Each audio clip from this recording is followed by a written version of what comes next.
হয়, বৰ্ধিত কাৰ্যনিৰ্বাহক সভা আজি আমি অনুষ্ঠিত কৰিছো। বৰ্ধিত কাৰ্যনিৰ্বাহক মানে আমাৰ দলৰ কেন্দ্ৰীয় সমিতিৰ সদস্য, কেন্দ্ৰীয় সাধাৰণ পৰিষদৰ সদস্য, যিটো হায়েষ্ট বডি, লগতে জিলা সমিতিসমূহৰ সভাপতি সম্পাদক, সমষ্টি সমিতিসমূহৰ সভাপতি সম্পাদক আৰু আমাৰ কেওটা ভাতৃ ভগ্নী সংগঠনৰ সভাপতি সম্পাদকসকল আজি উপস্থিত আছে। বিধায়ক আৰু সাংসদ দুগৰাকীও আছে। সন্মুখত নিৰ্বাচন। ইতিমধ্যে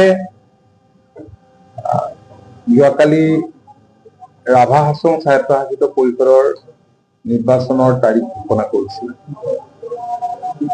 ঠিক অনুৰূপ ধৰণে বাকী কেইবাটাও স্বায়ত্তশাসিত পৰিষদৰ নিৰ্বাচনো হয়তো অনুষ্ঠিত হ'ব সোনকালে।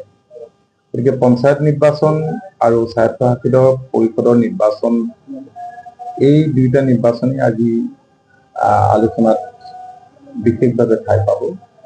আৰু আমি আমাৰ দলৰ সাংগঠনিক ভেটি মজবুত কৰিবৰ কাৰণে, জনসংযোগ বৃদ্ধি কৰিবৰ কাৰণে যিবোৰ কাৰ্যব্যৱস্থা লৈছো, সেইবোৰ দলৰ তৃণমূলৰ কৰ্মকৰ্তাসকলে কেনেধৰণে কাৰ্যকৰী কৰিছে সেই বিষয়ে আমি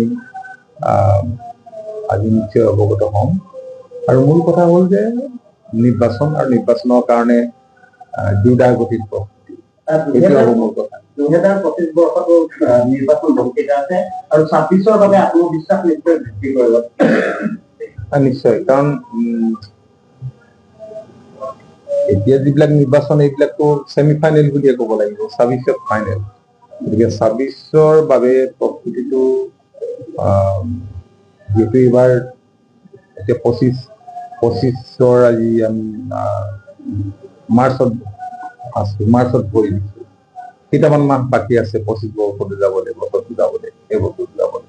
গতিকে নিতান্তই এই বছৰটো আমাৰ কাৰণে খুবেই গুৰুত্বপূৰ্ণ।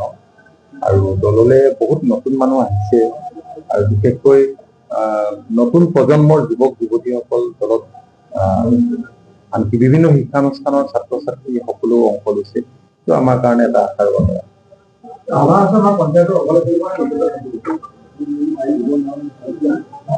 চাওক, এইটো মই নতুনকৈ কৈছে ক'বলগীয়া নাই। ৰাভা হাছং স্বায়ত্তশাসিত পৰিষদৰ আমি পঞ্চায়ত নিৰ্বাচন সম্পৰ্কে এখন কমিটি কৰি দিছো। পঞ্চায়ত নিৰ্বাচন সম্পৰ্কে আমি যিখন কমিটি কৰিছো তাত অধ্যক্ষ হৈ আছে কেশৱ মহন্ত। 4জনীয়া কমিটি, 2গৰাকী সাংসদ আৰু ৰমেন্দ্ৰ নাৰায়ণ কলিতা ডাঙৰীয়া আছে নিৰ্বাচন। তেখেতসকলে যিহেতু আমি মিত্ৰতা তাত কথা বতৰা পাতিব, কাৰণ এইটো ৰাজ্যিক পৰ্যায়ত একেবাৰে বুজাবুজিটো অকণমান টাফ কাম, কাৰণ একদম গ্ৰাছৰুটলৈকে এইটো এটা যথেষ্ট জটিল কাম হৈ পৰে। বাকী স্বায়ত্তশাসিত পৰিষদৰ নিৰ্বাচন সম্পৰ্কতো অনুৰূপ ধৰণে আমি কমিটি কৰি দিছো। আমাৰ দলৰ বিভিন্ন দায়িত্বত থকা বিষয়ববীয়াসকলক কথা বতৰা পাতিব, কাৰণ মাজতে যিটো পঞ্চায়ত নিৰ্বাচনটো হ'ব বুলি ওলাই আছিল, PILৰ কাৰণে মানে এই সময়ত ৰখি যাবলগীয়া হ'ল। গতিকে নতুনকৈ যিহেতু আৰম্ভ কৰিবলৈ লোৱা হৈছে, এইকেইটা দিনতে কথা বতৰাখিনি বিজেপি সভাপতি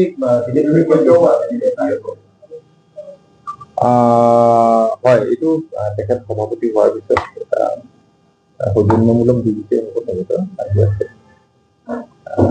আমি আনন্দিত হৈছো। তেখেতে কৈ আছিল যে আমি একেলগে কৰিব লাগে। মই নিজে এপাক ফুটবলৰ দায়িত্ব লৈছো। আমি মিত্ৰ দল আপোনালোকৰ কাৰ্যালয় আমি ৱেলকাম কৰিছো। 25টো যিহেতু কৈছে যে আপোনালোকৰ বাবে ছেমিফাইনেল, 26 ফাইনেল, 26ত কেনেধৰণৰ কি শক্তিৰে আগবাঢ়িব? প্ৰথম কথা হ'ল যে হয়, দলটো ৰাইজৰ তেজেৰে গঢ়া দল। আপোনালোকে জানেই আৰু এই কথাখিনি মই দোহাৰিব কোনো প্ৰয়োজন নাই। দলে যিদৰে ভাল দিন দেখিছে, পাইছে, বেয়া দিনো দলে পাইছে, খুব টাফ টাইম দলে পাৰ কৰিছে। কিন্তু দলটোক আমি পুনৰুজ্জীৱিত কৰিবৰ কাৰণে যি প্ৰয়াস কৰিছিলো, তো ৰাইজৰ সহযোগিতাই, যুৱচামৰ সহযোগিতাই আমাক উৎসাহিত কৰিছে। আমি দৃঢ় বিশ্বাসী, আমি গভীৰ আশাবাদী যে অনাগত দিনত একমাত্ৰ আঞ্চলিক ৰাজনৈতিক দল অসমত অধিক উজ্জীৱিত হ'ব।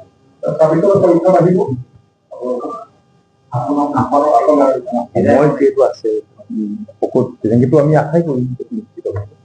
ঠিক আছে, আৰু মই মিটিংখন হৈ আছে আৰু অহা 10 মাহত বাজেট উত্থাপন কৰা হ'ব, কেনেকুৱা ধৰণৰ বাজেট কৰিছে, কোনটো ক্ষেত্ৰত বিশেষ চাওক, এতিয়া বাজেট অধিৱেশনৰ আগে আগে ইয়াতে আছাম 2.0 অনুষ্ঠিত হ'ল।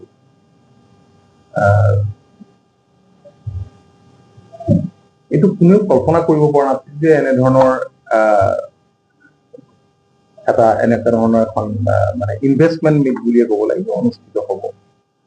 কাৰণ মাননীয় মুখ্যমন্ত্ৰী ডক্টৰ হিমন্ত বিশ্ব শৰ্মা ডাঙৰীয়াৰ দূৰদৰ্শী নেতৃত্বত যোৱা দিনসমূহত যিমানখিনি কাম হৈছে, ৰাজ্যখনৰ বিকাশ তীব্ৰতৰ কৰিবৰ কাৰণে পূৰ্বতে কোনো চৰকাৰে ইমানবোৰ পদক্ষেপ গ্ৰহণ কৰা নাছিল, বা বহুতে কল্পনাও কৰিব পৰা নাছিল যে এডভান্টেজ আছাম এনেধৰণে ইনভেষ্টৰ্ছ আগবাঢ়ি আহিব, কমিউনিকেশ্যনৰ কাৰণে চৰকাৰে ইমানখিনি কৰাটো সম্ভৱ হৈ উঠিব। ঠিক তেনেকে বিহুৱে গিনিজ ৱৰ্ল্ড ৰেকৰ্ড কৰিব, ঝুমুৰে ৱৰ্ল্ড ৰেকৰ্ড কৰিব, চৰাইদেউ মৈদামে স্বীকৃতি পাব, এইবিলাকতো কল্পনাৰ অতীত আছিল। অসমীয়া ভাষাক ধ্ৰুপদী ভাষাৰ মৰ্যাদা দিব, এইবিলাকতো কল্পনাৰ অতীত আছিল। গতিকে ৰাজ্যখন বিকাশ ত্বৰান্বিত হৈছে, ৰাইজে বুজিছে। মই ভাবো যে আমাৰ ভাৰতীয় জনতা পাৰ্টীৰ নেতৃত্বত মিত্ৰ দলৰ ইয়াত কোনো ধৰণৰ